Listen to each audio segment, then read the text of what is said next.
دیکھیں بسم اللہ الرحمن الرحیم، واقعات متفرقہ۔ اسی سال میں حج فرض ہوا اور اسی تاریخ میں اور بھی مختلف اقوال ہیں۔ اس سال ماہ جمادی الاولیٰ میں حضرت صلی اللہ علیہ وآلہ وسلم کے نواسے عبداللہ ابن عثمان رضی اللہ تعالی عنہ یعنی رقیہ کی رضی اللہ تعالی عنہ کے صاحبزادے فوت ہوئے، اور آخر شوال میں حضرت عائشہ رضی اللہ تعالی عنہ کی والدہ فوت ہوئی، اور ذوالقعدہ میں زینب ابن جہش آپ رضی اللہ تعالی عنہ آپ صلی اللہ علیہ وآلہ وسلم کے عقد نکاح میں آئیں۔ اسی سال مدینہ میں زلزلہ آیا، خسوف اور قمر ہوا۔ صلح حدیبیہ، بیت رضوان، سلاطین دنیا کو دعوت اسلام۔ شروع ذوالقعدہ 6 ہجری میں نبی کریم صلی اللہ علیہ وآلہ وسلم نے مکہ کا ارادہ فرمایا اور عمرہ کا احرام باندھا۔ صحابہ بھی ایک بڑی جماعت کے ساتھ، بڑی جماعت جس کی تعداد 1400-1500 بیان کی جاتی ہے، آپ صلی اللہ علیہ وآلہ وسلم کے ساتھ، وہ بھی اللہ کے رسول کے ساتھ ہی۔ سیرہ مغالطہ یہ حوالہ دیا ہے۔ حدیبیہ مکہ معظمہ سے ایک منزل کے فاصلے پر ایک کنواں ہے، اسی کے نام سے کنواں کا نام بھی مشہور ہے۔ آپ صلی اللہ علیہ وسلم نے وہاں پہنچ کر قیام فرمایا۔ آپ صلی اللہ علیہ وآلہ وسلم کا معجزہ، ایک کنواں بالکل خشک تھا، آپ صلی اللہ علیہ وآلہ وسلم کے اعجاز سے اس میں اتنا پانی آ گیا کہ سب سیراب ہو گئے۔ اعجاز بمعنی معجزہ۔ یہاں پہنچ کر آپ صلی اللہ علیہ وآلہ وسلم نے حضرت عثمان رضی اللہ تعالی عنہ کو مکہ بھیجا کہ قریش کو مطلع کر دیں کہ حضرت صلی اللہ علیہ وآلہ وسلم اس وقت محض زیارت بیت اللہ اور عمرہ کے لیے تشریف لے کر آئے ہیں، کوئی سیاسی غرض نہیں ہے۔ حضرت عثمان رضی اللہ تعالی عنہ مکہ پہنچے تو کفار نے ان کو روک لیا۔ ادھر یہ خبر مشہور ہو گئی کہ کفار نے حضرت عثمان رضی اللہ تعالی عنہ کو قتل کر دیا۔ نبی کریم صلی اللہ علیہ وآلہ وسلم کو یہ خبر پہنچی تو آپ صلی اللہ علیہ وآلہ وسلم نے ایک ببول کے درخت کے نیچے بیٹھ کر صحابہ سے جہاد پر بیعت لی، جس کا ذکر قرآن مجید میں موجود ہے اور جس کو بیت رضوان کہا جاتا ہے۔ اسی بیت کو کیا کہتے ہیں؟ بیت رضوان کہا جاتا ہے۔ بعد میں معلوم ہوا کہ یہ خبر غلط تھی، مطلب حضرت عثمان رضی اللہ تعالیٰ عنہ کی شہادت کی خبر غلط تھی، بلکہ قریش نے سہل ابن عمر کو شرائط صلح کے لیے بھیجا۔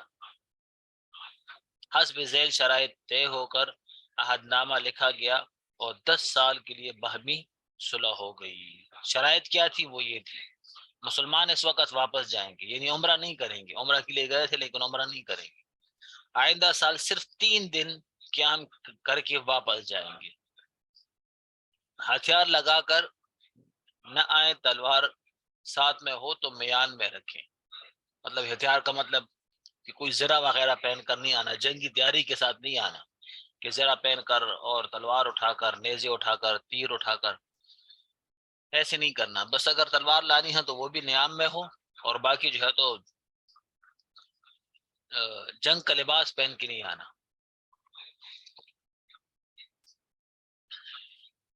مکہ سے کسی مسلمان کو اپنے ساتھ نہ لے جائیں، اگر وہاں کوئی مسلمان ہو گیا تو اس کو اپنے ساتھ نہیں لے جائیں گے۔ اگر کوئی مسلمان مکہ میں رہنا چاہے تو اسے منع نہ کرے، یعنی خدا نہ خواستہ کہ اگر کوئی مسلمان اسلام سے پھر گیا اور مکہ میں رہنا چاہے تو اس کو چھوڑ دیں گے آپ۔ اگر کوئی شخص مکہ سے مدینہ چلا جائے تو اس کو بھی واپس کر دیں گے۔ سمجھ گئے؟ یہ ساری شرائط ایسی تھی کہ بس جنگ کو دعوت دینے والی شرائط تھی، کوئی بیل مجھے مار والی بات ہے، سمجھ گئے؟ ایسی شرائط تھی۔ اگر مدینہ سے کوئی آ جائے تو اس کو واپس نہیں کریں گے، سمجھ گئے؟ تو یہ شرائط کیا تھی؟ ساری بس صرف جنگ کو چھیڑنے والی بات تھی کہ وہی ہم نے دوبارہ جنگ کرنی ہے۔ یہ تمام شرائط اگرچہ مسلمانوں کے خلاف تھی، صلح بازار مغلوبانہ تھی، لیکن خدا نے تعالیٰ نے اس کا نام فتح رکھا۔ اور اسی سفر میں سورہ فتح نازل ہوئی. صحابہ کرام رضوان اللہ علیہم اجمعین کو اس طرح دب کر صلح کرنا سخت ناگوار تھا. حضرت عمر رضی اللہ تعالی عنہ نے تو باسرار آپ صلی اللہ علیہ وآلہ وسلم کی خدمت میں عرض کیا کہ آپ صلی اللہ علیہ وسلم نے فرمایا مجھے خدا کا یہی حکم ہے اور اسی میں ہمارے مستقبل کی تمام فلاح منحصر ہے. چنانچہ بعد کے واقعات کو اس معمہ نے حل کر دیا کیونکہ اس صلح کی بدولت اطمینان سے مکہ اور مدینہ کی آمد و رفت شروع ہو گئی. کفار آپ صلی اللہ علیہ وسلم کی خدمت میں اور مسلمانوں کے پاس آنے جانے لگے. ادھر اسلامی اخلاق کی مقناطیسی کشش نے ان کو کھینچنا شروع کیا. مورخین کا بیان ہے کہ اس عرصہ میں اس کثرت سے لوگ اسلام میں داخل ہوئے کہ اتنے کبھی نہیں ہوئے. در حقیقت یہ صلح فتح مکہ کا پیش خیمہ تھا. سمجھا گئی بات؟ پہلے تو ڈرتے تھے نا کفار کہ بھائی اگر ہم مدینہ چلے گئے تو ایسا نہ ہو کہ وہ ہمیں پکڑ لے وہاں پر. اب جب صلح ہو گئی تو اب پتہ چلا کہ بھائی صلح ہو گئی, اب جو ہے تو مسلمان کچھ بھی نہیں کہے گے, تو وہ جو ہے تو بلا کسی خوف کے مدینہ جاتے اور وہاں پر مسلمانوں کے ساتھ ملاقات کر کے آتے, ان کا طور طریقہ دیکھتے کہ بھئی یہ تو ہم غلط سمجھ رہے تھے, ہمیں تو کچھ اور کہا گیا تھا, یہ تو کچھ اور ہے.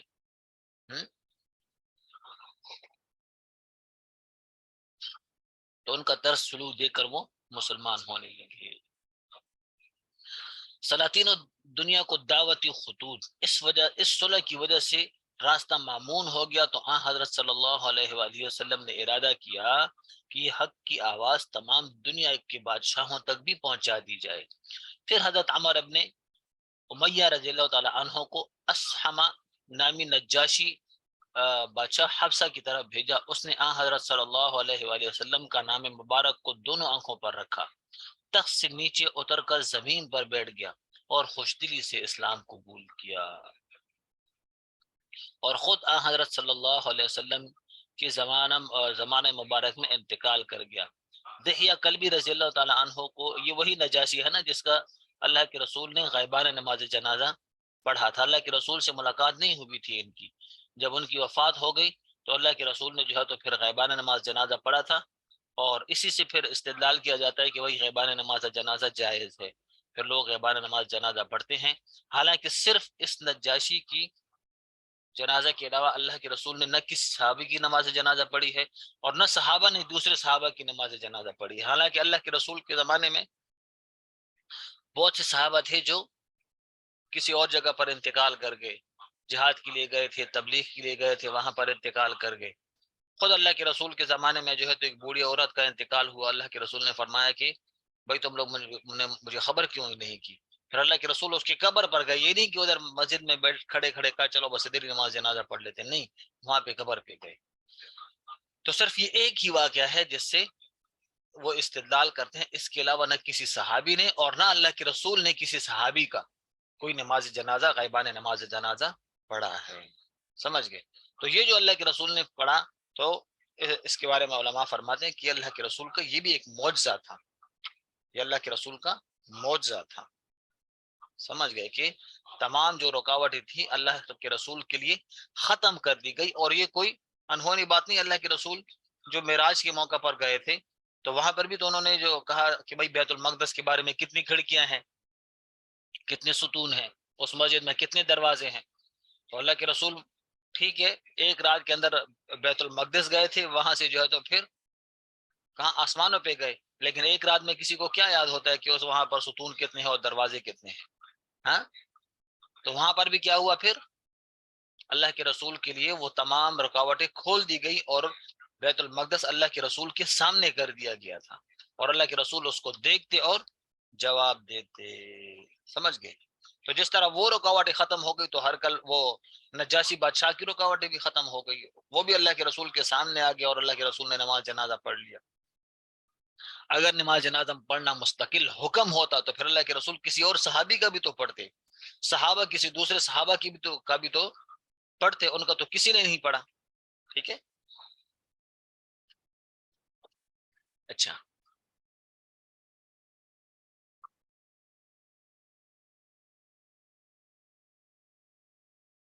دیکھیے کل بھی رضی اللہ تعالیٰ عنہ کو ہرقل نامی بادشاہ کے پاس بھیجا اور دلائل قاطعہ کتب سابقہ کی شہادتوں سے ثابت ہو گیا کہ آپ صلی اللہ علیہ وآلہ وسلم نبی برحق ہیں۔ چنانچہ اسلام لانے کا ارادہ کر لیا، مگر اس پر تمام رعیت برہم ہو گئی۔ اس کو کبھی خطرہ ہو گیا کہ اگر یہ مسلمان ہو گیا تو یہ لوگ مجھے سلطنت سے معزول کر دیں گے، اور اسلام لانے سے رک گیا۔ جب اسلام کا کہا نا تو سر یہ تم کیا کر رہے ہو، تم مسلمان ہو گے، تم اپنا دین چھوڑ کر تم مسلمان ہو جاؤ گے۔ لوگ غصے ہو گئے، تمام رعایا غصے ہو گئی۔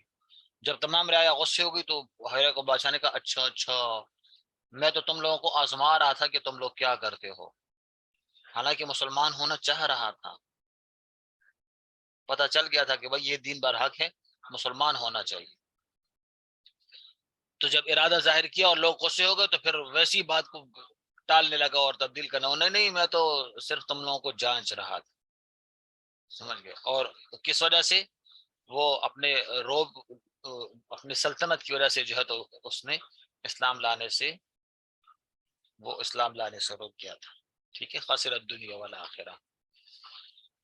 حضرت عبداللہ ابن حذافہ رضی اللہ تعالیٰ عنہ کو کسریٰ خسرو پرویز کچ کلا ایران کی طرف روانہ فرمایا۔ اس بدبخت نے نامہ مبارک کے ساتھ گستاخی کی، چاک کر پارا پارا کر دیا۔ حضرت صلی اللہ علیہ وآلہ وسلم کو اس کی اطلاع ہوئی تو آپ صلی اللہ علیہ وآلہ وسلم نے ارشاد فرمایا اللہ تعالیٰ اس کی سلطنت کو اسی طرح پارا پارا کر دے جس طرح اس نے ہمارے خط کو کیا۔ سید الرسول کی دعا خالی کیسے جاتی۔ تھوڑے ہی عرصے کے بعد خسرو پرویز اپنے بیٹے شیرو کے ہاتھ نہایت بے دردی کے ساتھ مارا گیا۔ حاتب ابن ابی بلتا رضی اللہ تعالیٰ عنہ کو سلطان مصر سکندر مقوقس کی طرف بھیجا گیا۔ اس کے دل میں بھی اللہ تعالیٰ نے اسلام کی حقانیت اور اسلام کی صداقت ڈالی، چنانچہ تحفے بھی بھیجے۔ ان میں ایک کنیز ماریا کپتیہ اور ایک سفید خچر جس کا نام دلدل تھا۔ ایک روایت میں ہے کہ 1000 دینار 20,000 جوڑے بھی ہدیہ میں بھیجے۔ حضرت عمر ابن العاص رضی اللہ تعالیٰ عنہ کو بادشاہان عمان یعنی جعفر اور عبداللہ کے پاس بھیجا۔ ان کو بھی ذاتی تحقیق اور کتب سابقہ کے ذریعے سے آپ صلی اللہ علیہ وآلہ وسلم کی نبوت کا کما حق یقین ہو گیا تھا۔ دونوں مسلمان ہو گئے تھے، اور اسی وقت سے مال زکوٰۃ کا جمع کرنا شروع کر دیا تھا اور حضرت عمر بن العاص رضی اللہ تعالیٰ عنہ کے سپرد کر دیا تھا۔ حضرت خالد بن ولید اور عمر بن العاص رضی اللہ تعالیٰ عنہ کا اسلام۔ خالد بن ولید رضی اللہ تعالیٰ عنہ اس وقت اسلام کے ہر معرکہ میں مسلمانوں کے خلاف جنگ کرتے تھے۔ اکثر غزوات میں اور بالخصوص غزوہ احد میں انہی کے ذریعے سے کافروں کے اکھڑے ہوئے پاؤں جمے تھے، لیکن صلح حدیبیہ کے بعد بخود مسلمان ہونے کے لیے سفر کرتے ہیں۔ راستہ میں حضرت عمر بن العاص سے ملاقات ہوئی تو معلوم ہوا وہ بھی اسی قصد سے جا رہے ہیں، اور دونوں کیا ہوئے؟ مشرف بہ اسلام ہوئے، ٹھیک ہے۔ چلے غزوہ خیبر ہے وہ انشاءاللہ پھر کل پڑھتے ہیں، ٹھیک ہے۔ السلام علیکم ورحمۃ اللہ۔